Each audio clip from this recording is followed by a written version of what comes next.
जी hello दोस्तों, मैं हूं कमर चीमा। और दोस्तों, जैसा कि आप देख रहे हैं, मेरे साथ मौजूद हैं प्रोफेसर डॉक्टर मुक्तदर खान साहब। प्रोफेसर साहब, सबसे पहले तो आपके वक्त का बहुत शुक्रिया sir. Thank you very much sir. आपके सुनने वालों को मेरा सलाम नमस्ते। Thank you very much. Doctor साहब, दो तीन सवाल हैं। पहला सवाल तो शुरू करना चाहता हूं कि आज प्राइम मिनिस्टर मोदी ने एक स्पीच की इंडिया के अंदर, उड़ीसा के अंदर, और वहां पे उन्होंने ये कहा कि मैं डोनाल्ड ट्रंप का इनविटेशन छोड़ के आ गया और मैंने उसको रिजेक्ट कर दिया, इग्नोर कर दिया, क्योंकि मैंने तुम्हारे पास आना था। तो अपने उधर लोगों से बात कर रहे हैं, do you think this is the start of the anti American sentiments in India? Because एक एक एनवायरमेंट चल रहा है, आपने इसको देखा होगा, strategic community not happy, media not happy, civil society. ये पाकिस्तानियों का काम था, मुसलमानों का काम था अमेरिका के झंडे जलाना। No, there some sections in India जो उनके झंडे जला रहे हैं। सो पहले तो मैं स्टार्ट यहां से करना चाहता हूँ, then we will go to the Middle East वहां की भी खबर लेनी है। देखिए, जब ये फरवरी में आए थे मिलने के लिए डोनाल्ड ट्रंप के लिए, तो इंडिया ने लग्जरी कार्स और कुछ चंद आइटम पे टैरिफ गिरा दिए थे yes. पहले ही। तो मैंने द डिप्लोमेट में एक आर्टिकल लिखा था सेइंग प्रीएम्प्टिवली बेंडिंग द नी कहकर कि नरेंद्र मोदी इज प्रीएम्प्टिवली।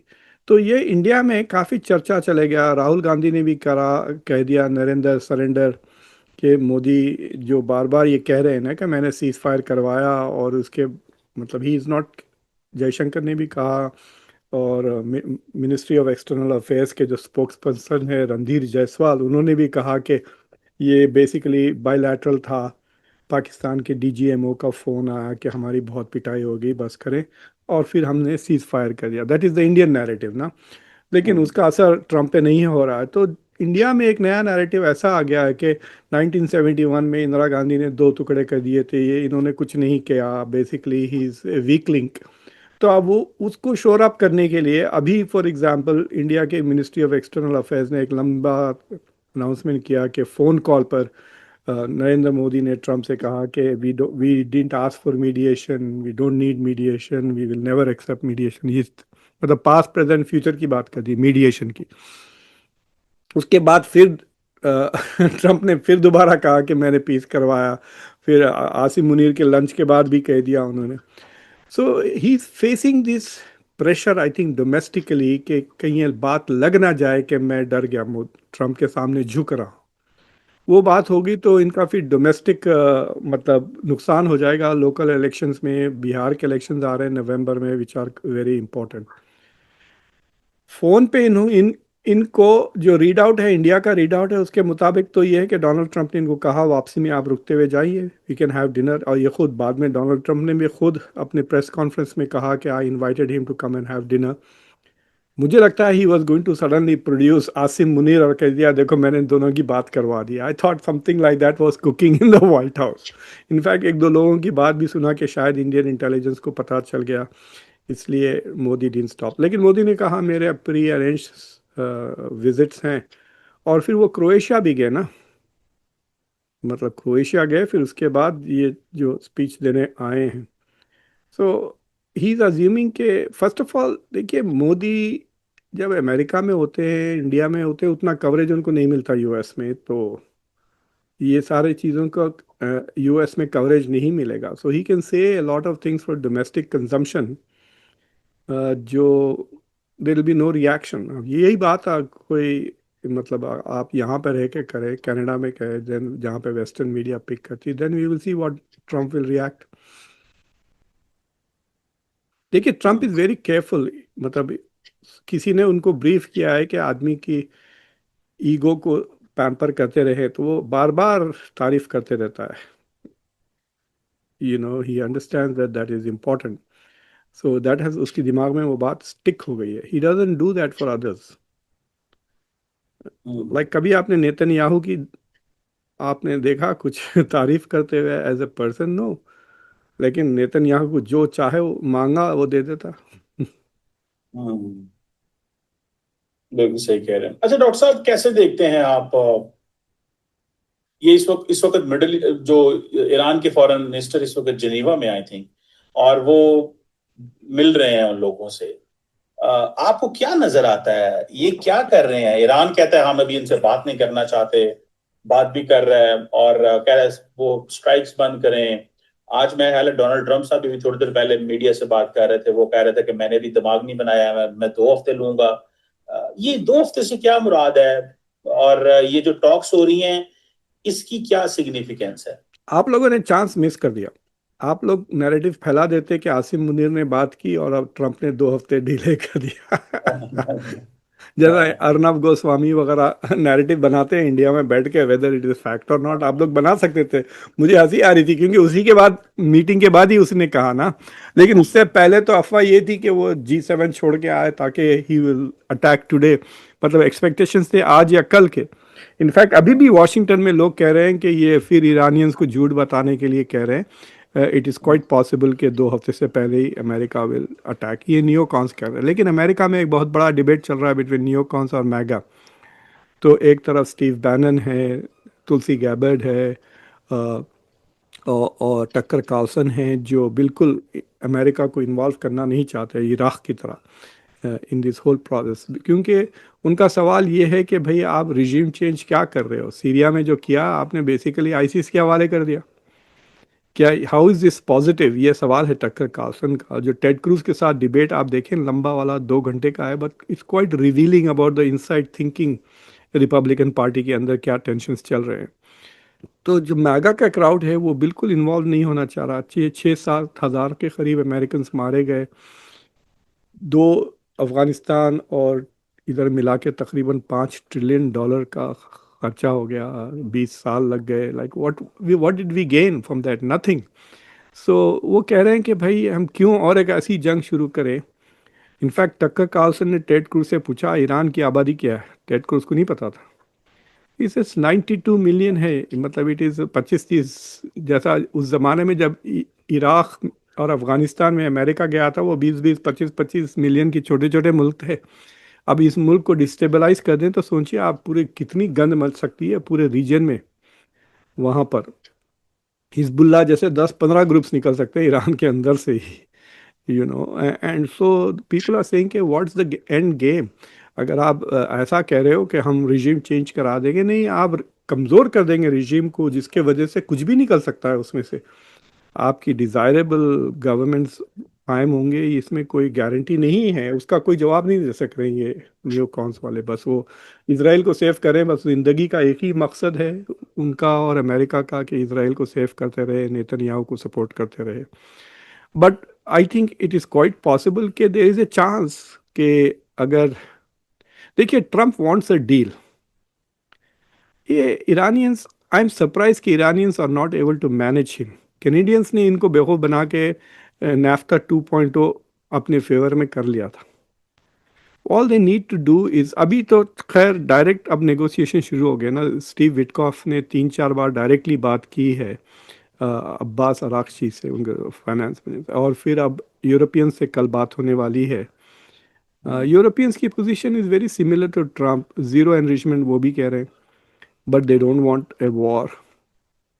लेकिन सबसे बदमाश बरतानिया है, वॉर ना करे लेकिन वो भेज रहा है, फौजें भी भेज रहा है, एयरफोर्स भी भेज रहा है, नेवी आ गई है, ब्रिटेन की नेवी इसराइल की मदद के लिए।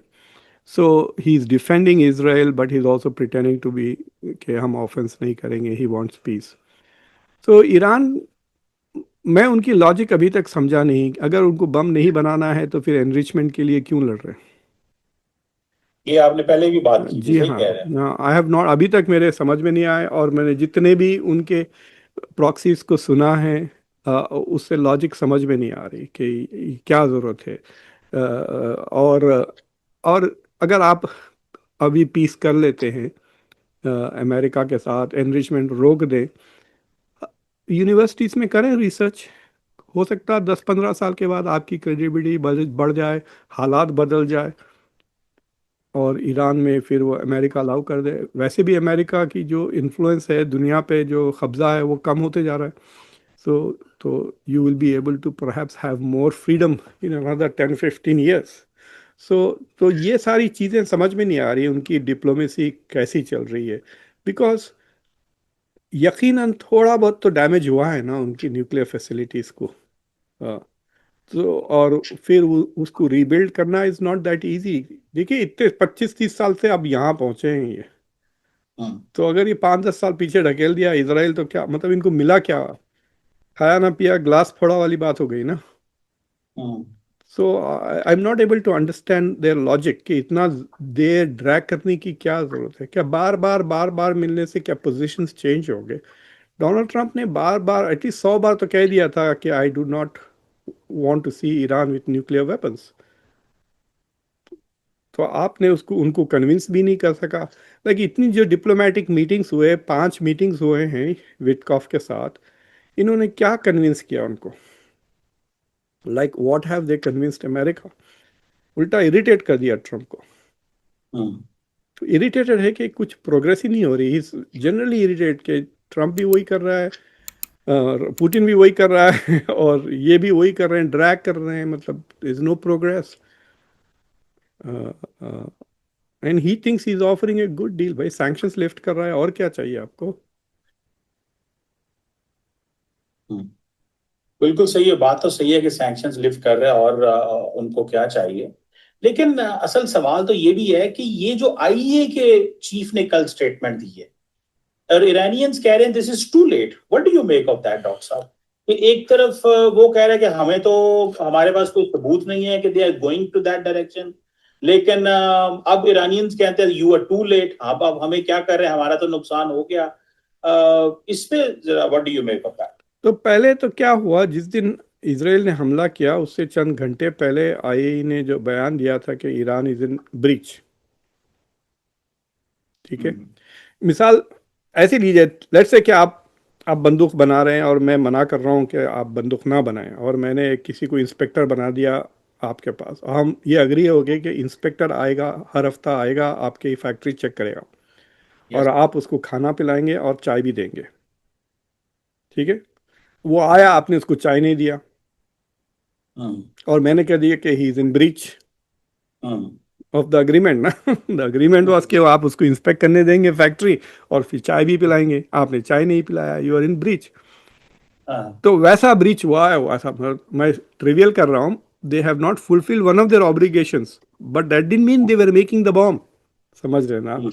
उन्होंने कहा हम्म। कि ये मत करो, वो मत करो, कैमरा ऑन रखो, ऐसी कोई चीज उन्होंने वायलेट कर दी। वो पूरी रिपोर्ट मैंने पढ़ी नहीं, because when I read it I didn't think it was important hmm. In terms of breach, because they were not testing. देखिए, जो हम्म। जो ऑफिशियल आंसर है यूएस और वेस्टर्न इंटेलिजेंस का कि 2003 से ही बंद है ये प्रोग्राम। हम्म। समझे ना आप? तो हम्म। 2003 से अगर इनका न्यूक्लियर प्रोग्राम बंद है, जो तुलसी गैबर्ट ने जो कहा यूएस के सेनेट में 25 मार्च को, कि हम्म। 2003 से they have not renewed, but they are doing something which is very unusual for a non nuclear power, कि इतना जमा क्यों कर रहे हैं आप? हम्म। इट्स लाइक सेइंग कि आपको बम नहीं बनाना तो फिर बारूद क्यों जमा कर रहे हैं आप? ये सवाल है ना। हाँ। दैट इज अ हाँ। Simple question. तो उस पे नर्वस है इसराइल, क्योंकि वो समझता है कि they might be able to move very quickly from 40-60% purity जो है अभी 408 किलो की, they might be able to go to the bomb very quickly. लेकिन ये कोई हम्म। आर्ग्यूमेंट समझ में नहीं आता। लेट्स से कि ईरान 2 बम बना भी लिया, तो क्या वो फेंक देगा इसराइल के ऊपर? लाइक आई डोंट हाँ। Understand the logic. पहले वहां पे सब फलस्तीनी भी मर जाएंगे। इट इज नॉट ऐसी कि कोई वो पूरा रीजन अनलिवेबल हो जाएगा, फिर जेरूसलम आप मैं नेक्स्ट 2-3 जनरेशन तक कोई जा नहीं सकेंगे। So hmm. That is, so the logic doesn't make sense कि तो Iranians in that sense are right के इट्स ए यूजलेस वेपन। उससे अच्छा फोकस करें ऑन हाइपरसोनिक मिसाइल, वो ज़्यादा इफेक्टिव है। उस पर 2 टन का बम लगाएं, फिर देखें नतीजा। That is far more effective than having nuclear weapon. लेकिन nuclear weapon is a deterrence. अगर न्यूक्लियर वेपन होता तो फिर इन्वेजन तो कोई नहीं करता ना। हम्म। प्लस ऑपरेशन सिंदूर के बाद इंडिया ने जो पोजीशन ली है, इंडिया कह रहा है कि भाई हम न्यूक्लियर ब्लैकमेल नहीं सहेंगे, यानी आपका डिटरेंस नहीं काम करेगा। Hmm. I don't know, that has to be tested. लेकिन operation Sindoor was the first time, मतलब कारगिल में भी हुआ, there two hmm. Nuclear powers fought each other, but hmm. ये तो खुली जंग हुई ना। तो हम्म। तो जो डिफेंस की स्ट्रैटेजीज पढ़ते हैं, वो लोग सोच रहे हैं कि that particular fight now tells you कि न्यूक्लियर डिटरेंस होते हुए उसके अंदर there is room for conventional fighting.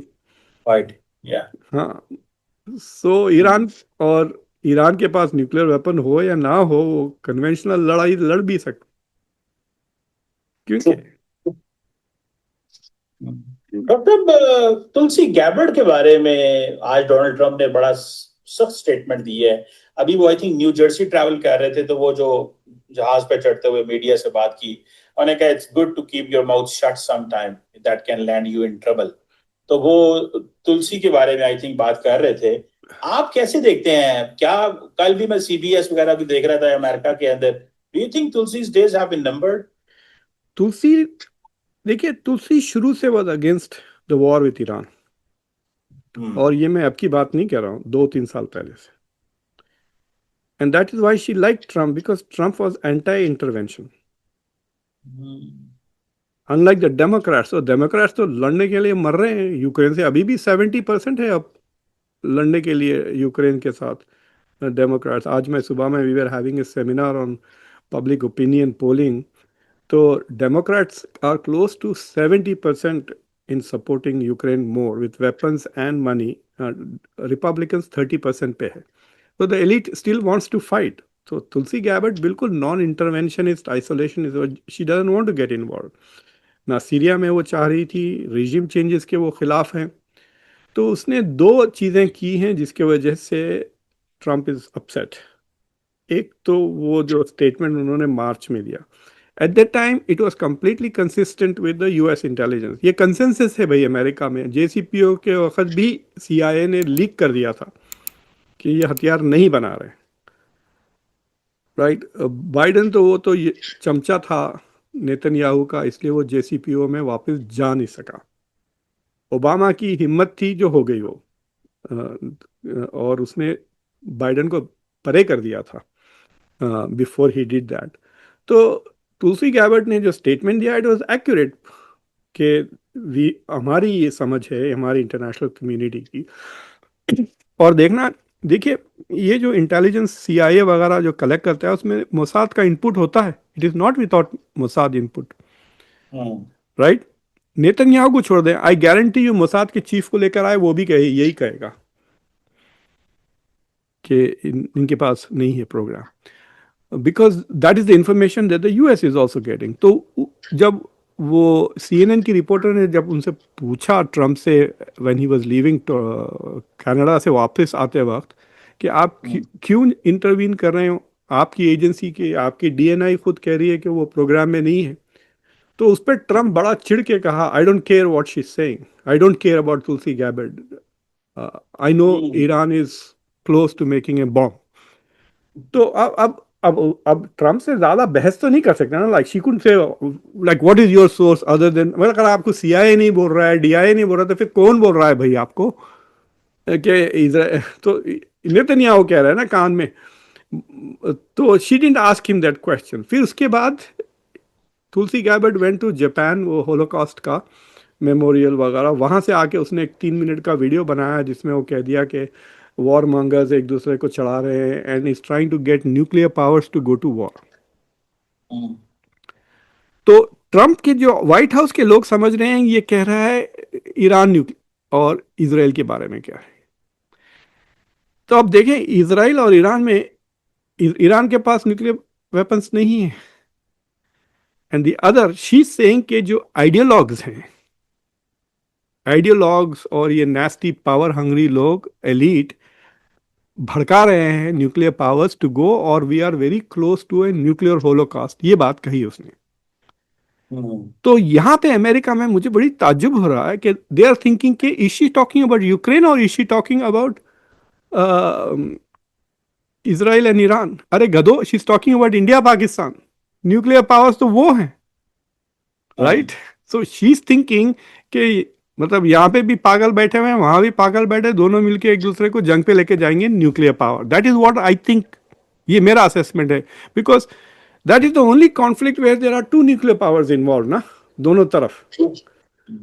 तो लेकिन यहाँ पे अभी भी मैं देख रहा था, 2-3 एनालिसिस देख रहा था, ग्लेन ग्रीनवॉल्ड को देखा, उसने भी अभी थोड़ी देर पहले आधा एक घंटा पहले he did this whole thing के are Trump and Tulsi Gabbard finished कहकर।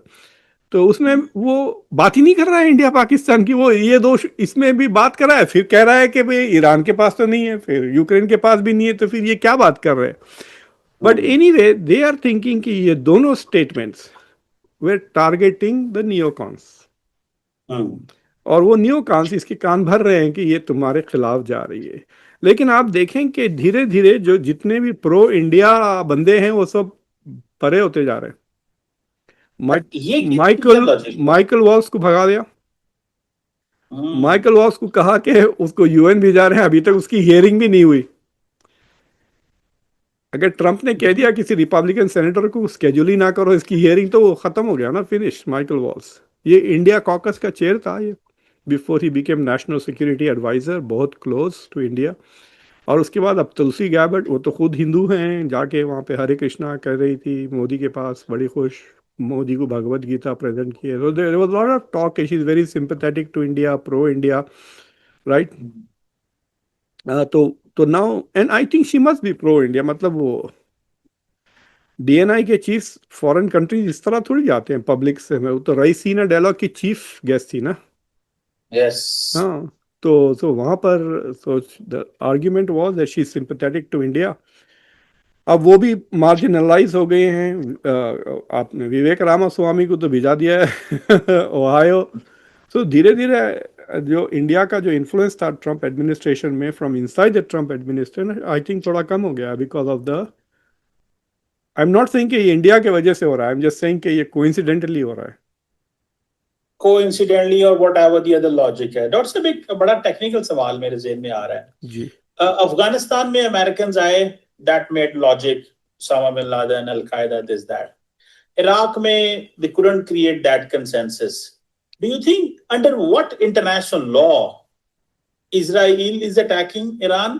And secondly, if the United States does this, or if the United States attacks Iran, what international law will they be using? Or do you think they will have any justification to provide to the world? और वो कहेंगे कि नहीं, because हमारी ये assessment है, we are doing this. देखिए, Iran is Israel is already in violation of international law, wanted criminal है नेतन्याहू। आईसीसी का वारंट तो इश्यू हो गया है ना, तो उसकी क्या लेजिटिमेसी है? कुछ भी नहीं है। दिस इज आर्टिकल 51 जो है यूएन का, उसके ये खिलाफ है। इन्होंने जो हमला किया, इन्होंने जाके कोई जस्टिफिकेशन नहीं दिया प्रीएम्प्टिव स्ट्राइक के लिए कि देर इज इमिनेंट डेंजर, अगर हम आज अटैक ना करें तो हमारे पे आज बम फेंकेगा। और तो आईएईए को ही रेफर करता था ना, यूएन सिक्योरिटी काउंसिल। और आप आईएई की आज की रिपोर्ट से तो देख लीजिए कि IAEA would say that it's not making a bomb. फिर then there is no preemptive justification for a preemptive attack. तो this is outside international law. The US, जब यूएस को इराक का invasion was also outside the international law. Israel ने जितने भी हमले करे सब वायलेशन है। उसने लेबनान को मारा, सीरिया में बम डाला, 6 या 7 मुल्कों पे हमला कर दिया पिछले 1 साल में इसराइल ने। और कहता है Iran is the most dangerous regime. सबसे ज्यादा डेंजर है। ईरान ने उतनी जंग अपनी सारी पिछले 300 साल में नहीं लड़ी। पिछली बार जब हमला किया था वो नादिर शाह था जो दिल्ली पे हमला किया था, उसके बाद किस पे हमला किया है ईरान ने? किसी मुल्क पे तो नहीं किया ना, अभी इसराइल को मारा है बस।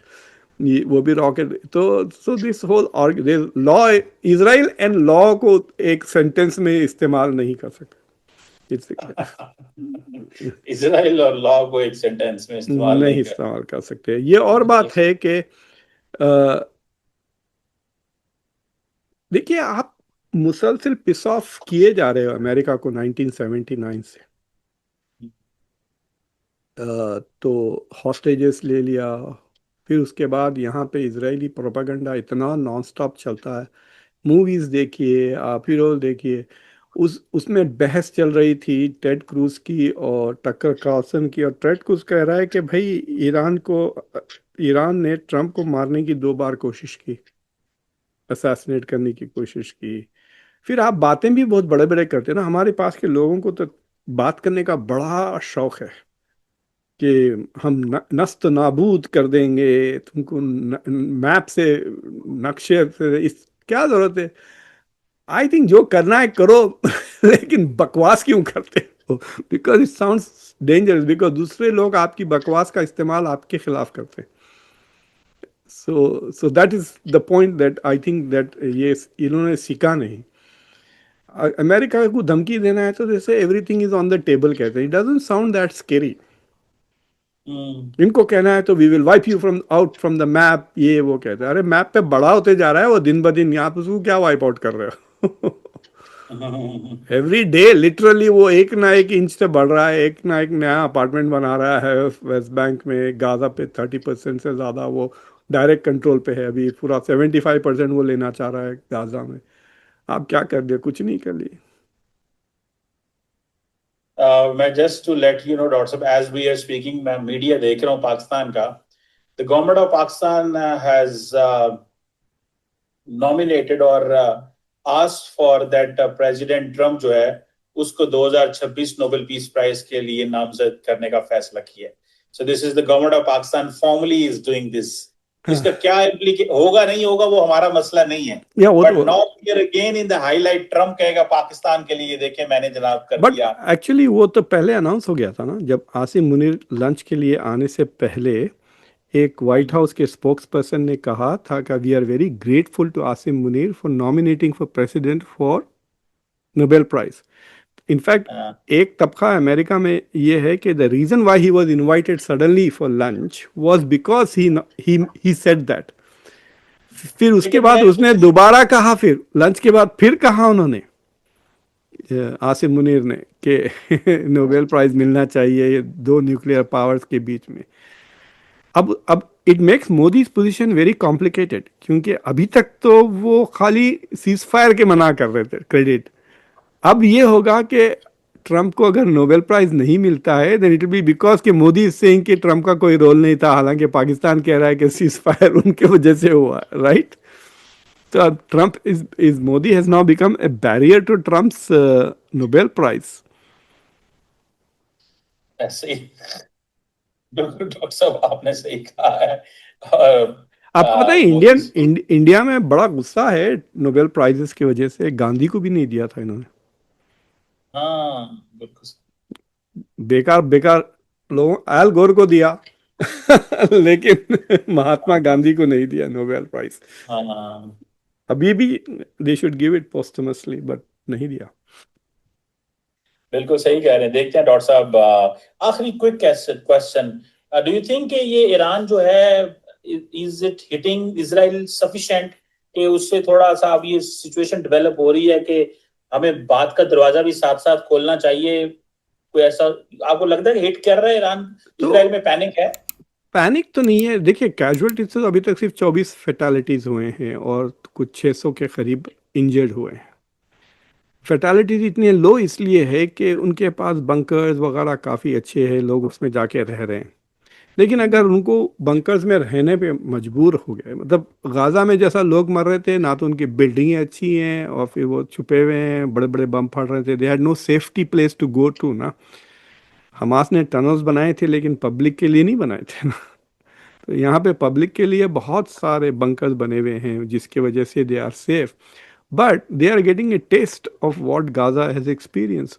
आपने बास तस्वीरें देखी हुई हैं, बाज़ मोहल्ले में बिल्डिंगें तबाह हो गई। So they are able to realise कि जो आयरन डोम है उनको पूरी तरह से प्रोटेक्ट नहीं कर रहा आयरन डोम, मिसाइलें आ रही हैं।